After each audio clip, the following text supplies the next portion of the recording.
Hatsumi Sensei has been hiding some lessons right out in the open. Yeah, again. And this isn't common knowledge, but this one slipped past me for way longer than it should have. And I'm going to share it with you, and hopefully you'll get some value out of this too. We all have a decent library by now of martial arts books and videos and notes, and etc. Well, I went ahead and read through the Japanese text in the back of this book for every single one of the taijutsu kata that's included here in Hatsumi Sensei's Unarmed Fighting Techniques of the Samurai. As a bonus, I went through and compared that with my own decently high-quality notes from training directly with Manaka Sensei from my time living in Japan. And I was pretty surprised by what I found. Now, we're going to cover some unexpected but consistent terminology, how that directly changes how we can interpret the kata. I'll discuss some specifics from my notes from my time with Manaka Sensei, and practical ideas for applying this new additional point of view we'll gain from that study. Now, in case you're new here, I'm Peter Steves. In the 90s, my friend Ethan convinced me to switch from judo to the Bujinkan. I later moved to Japan where I studied with Manaka Sensei and eventually opened a large Jinenkan dojo in Los Angeles. I eventually became a cop, a SWAT guy, and spent a couple of years as a certified law enforcement instructor for the Grace University system. And now, Ethan and I, through Open Budo, are working together to bring modern research into the mix. So our appreciation for this beautiful old martial arts of Japan can be more popular than ever before. First off, it's important to me that the terminology I got from my time with Manaka Sensei almost always mirrors exactly what's in the book from Hatsumi Sensei. I have no reason to think that there's some grand conspiracy between them, so I think it's pretty likely that the text in the book closely resembles what Hatsumi Sensei taught to his close students, back in the day, before any of us had any hope of becoming involved at all. And if you, like me, assume that to be true, well, then we can feel pretty confident that the densho themselves, the original texts, will be pretty well represented in this book and potentially in our notes. And here's where we're going. The way they name the training partner is very precise. There's Aite gata, teki, uke gata, and another one that I had totally forgotten about until I did this review. Now, each word can bend the lesson we learn. And there's no way these words are being chosen just at random. The consistent distribution makes me convinced they're showing us very precisely, very specifically, how the kata is supposed to teach us, maybe what lesson we should take from it. Almost every kata in most or all of the lineages begins with naming the partner as Aite gata. And it's a word that can very easily be used in that context for martial arts opponents. So translating it as opponent is very, very much 100% correct. And that is the way that it's used in here. And it's a version that gets used in modern Japan outside of martial arts context too. If you have a partner of really any kind, or a client, or some opposite party, and really, especially in any formal setting, then Aite gata is very much an appropriate word to use. But importantly, for our messages, our notes here in martial arts land, is that Aite gata is really not enemy. It's not attacker. It's kind of just the person across from me at that time. So the scroll, maybe, is telling us that before any violence happens, this kata, this whatever we're reading at that moment, is about relationship and perception and awareness.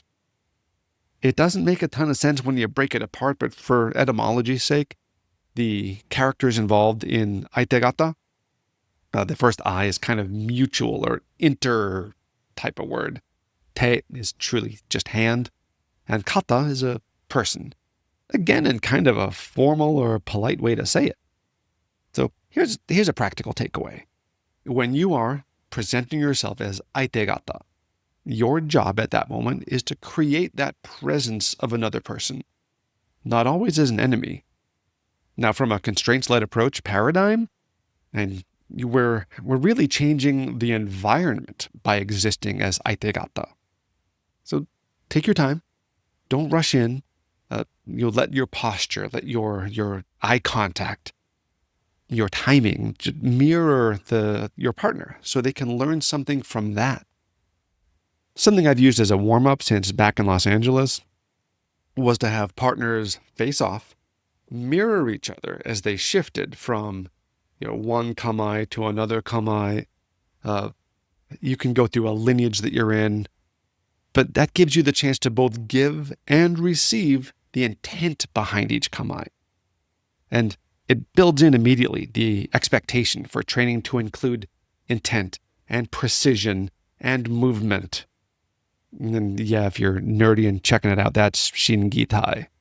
If you want a fuller explanation of this idea, how I use that warm-up, let me know in the comments. But for this one, for right now, let's stay focused and get back to the Japanese terminology. Here's where it shifts. And it does this pretty consistently. Once the action starts in whatever kata you're doing, that same partner that was Aite gata just moments before is almost always now referred to as teki.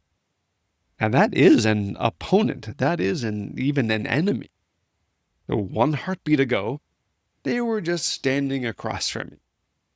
Aite gata. And now, they're my enemy. From an ecological dynamic standpoint, boy, we could say the person hasn't necessarily changed. My perception of them has. Now, throughout the book, most of the kata across multiple lineages do that exact switch. That's maybe the most important one to know. The person is Aite gata in the introduction, and then teki in the action components of all of the kata that happens. But there are some exceptions that feel way too consistent to be coincidence. For example, every single kata in Gyokko Ryu refers to the opponent as teki every single time. That's true in Hatsumi Sensei's book. That's true in my notes from training with Masaaki Sensei and the Jinenkan. Now, why is Gyokko Ryu always teki? What do you think? I don't know. As I was reading Takagi Yoshin Ryu, first there's the omote gata. And they use Aite gata, the phrase Aite gata, a lot more, like through the whole kata, very often. But then flip it over into the uragata, and it switches up. It's all teki. Further down in Takagi, there's the moguri gata, again, mostly teki. Now, Shinden Fudo Ryu, the Daken Taijutsu, mostly follows that typical pattern of Aite gata into teki. But the Chino kata scroll does that for a couple of kata, and then switches totally into teki. And that's the same for my personal notes from Masaaki Sensei. I'm convinced it's not a mistake. But what do we take away from that? What do you take away from? And speaking of personal Shinden Fudo Ryu notes, I had the good fortune of training with Masaaki Sensei to do also the Ju Taijutsu portion of Shinden Fudo Ryu as well. And that will come up. We'll talk about that more in a moment. For now, another takeaway, a practical takeaway we can use here.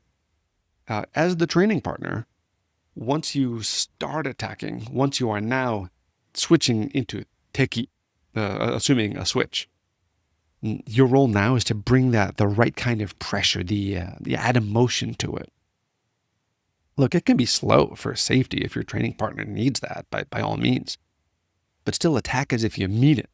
So your partner feels that psychological shift, that emotional shift. That instant when awareness of what you're doing brings a whole new level of moment by moment intensity. I mean, one of the biggest values of training, martial arts training, is this feeling of having been there, done that, in duress, in danger. So you've experienced that act of problem solving when it really matters. So give them the whole experience, including that intention shift and change gears for them. This next part has my brain kind of twisted up too. We know the quality of every training session depends on a great training partner.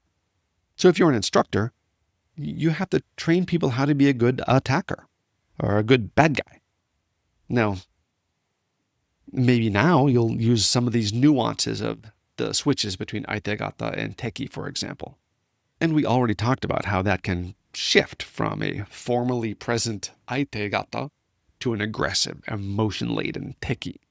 But there's another word we use all the time, uke, or uke kata to be a little more formal. And you probably know the pairing words uke and tori, and I'll discuss the use of tori a little bit later. Right now, uke usually gets pretty well translated into some variation of the word receiving or receiver. And yeah, it's part of other words that we use in martial arts to train, to label our training actions. Things like ukemi, that's ukemi. Or in Koto Ryu's receiving of punches or kicks coming in, there's uke nagashi, right? Uke nagashi, we're receiving them. Now, as a training partner, uke sets the pacing, the spacing, the rhythm. Uke really controls whether the lesson feels real or it feels like kind of empty choreography going through the movements. But where do we find any references to this important word, uke, in all of the kata, in all of the taijutsu kata in this book? We don't. Zero. The only place I find it is in my Shinen Fudoryu Ju Taijutsu notes. Now, Hatsumi Sensei in this book doesn't have that section, and neither in the book nor in any of my notes from Manaka Sensei is there any reference to the use of the term uke as training partner in any taijutsu kata. But we say it all the time. Maybe we should switch that around.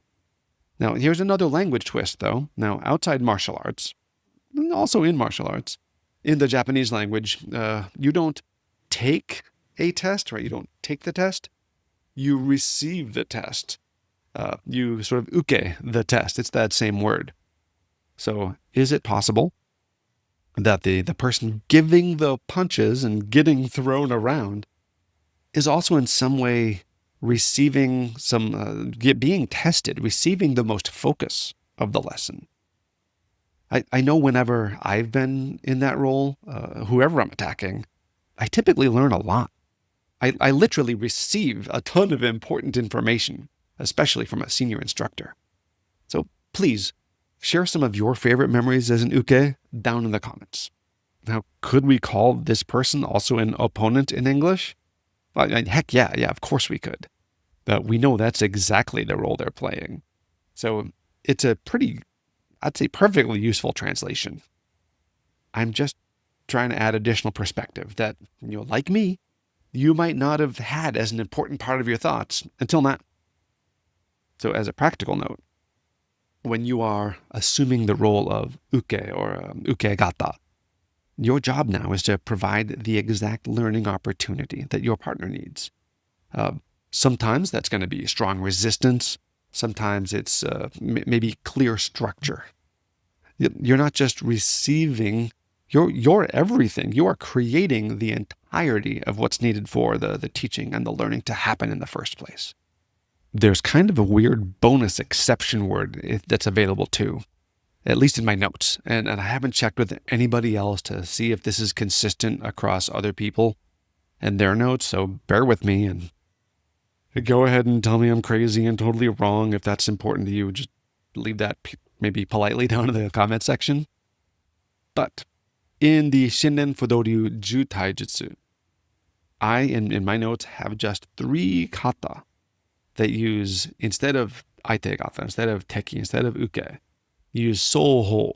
And Soho is kind of like both people. Mutual. And those kata aren't about one side being a dominating factor. They're about reciprocity. They're about kata, or they're about a pattern creation. Now, both roles there have to adjust to each other for that to be true. And so both people are shaping the learning. Now, are my notes totally wrong about this? I mean, yeah, maybe. Is there a practical takeaway for this one? And yeah, if you want to layer this idea into your training, maybe imagine where your training partner could be co-creating the situation for learning. It very much fits the ecological dynamics way of thinking about training too. And you're not just practicing a technique. You are co-creating the whole of learning.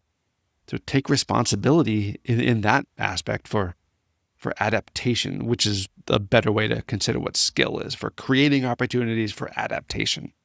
Now, you're not just playing your side according to the script. You're co-creating this opportunity.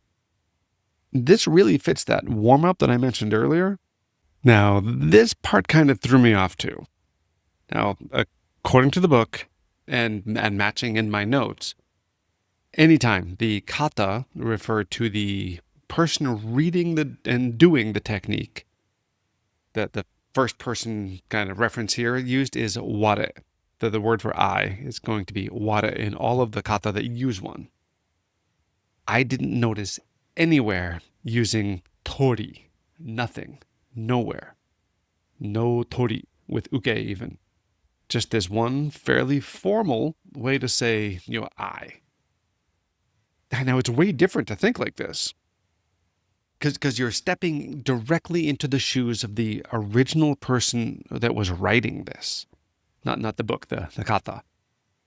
Now, Japanese language doesn't really need to use a self-referencing pronoun, at least not as much as we tend to use one in English. Like just there, I used the word we, a self-referencing, a first-person reference. And to make that reference, I use the word I. There it is again. Okay. So given that grammatical point, it's at least interesting, if not fairly instructive, that there's a consistent use in the kata that do self-reference to the use of ware or I. And the ecological dynamics or constraints-led approach folks, they're going to get another win here. Almost by definition. This ware, this I reference, is very much consistent with describing what the science folks call direct perception. It means the scroll isn't describing some abstract thing being done by some other person. So as the reader, it's not about that third party, that whose movement we should emulate or copy. It's talking straight to or through me as the reader. So like I step, I strike, I evade. That's powerful language patterning because it makes the kata something you embody immediately upon reading it. Wow. That's your practical takeaway for this one. Read the kata out loud in the first person, like I escape, I grab, I counter, whatever that kata calls for. That shifts your brain from copying a recipe and copying that in your movement to direct perception. The kata isn't choreography that way. It's your personal experience. So what does it mean to you to switch between roles? Now, if you're going between Aite gata as a partner or teki as an enemy, or if you're the uke and you're receiving, are you receiving the technique? Are you the main person receiving the lesson? I know I'm betting these aren't just random labels. They're pretty specific teaching devices. So if we take them seriously, it's just one more way the kata practice can transform from what could be empty choreography into a living system where every role, every word, every exchange to be had has meaning. Now, I don't think our insights from Open Budo are definitive. I try to fold these ideas into my training, and we like to share our discussions here. Now, there is no way you have no opinion on this stuff too. So please be polite to each other, but let's talk about these ideas in the comment section, and ideally we can all help each other get better together. And I don't want to waste anybody's time with me just sitting here thinking out loud in front of you. If this is helpful or interesting, let me know, say something, and maybe add what else you'd like to see us discuss here. And if it's the opposite, and this is a waste of your time, I guess say that too. Please be kind. But help with what would you rather see us spend time discussing about here. Until then, I hope I get the chance to see you on the mats.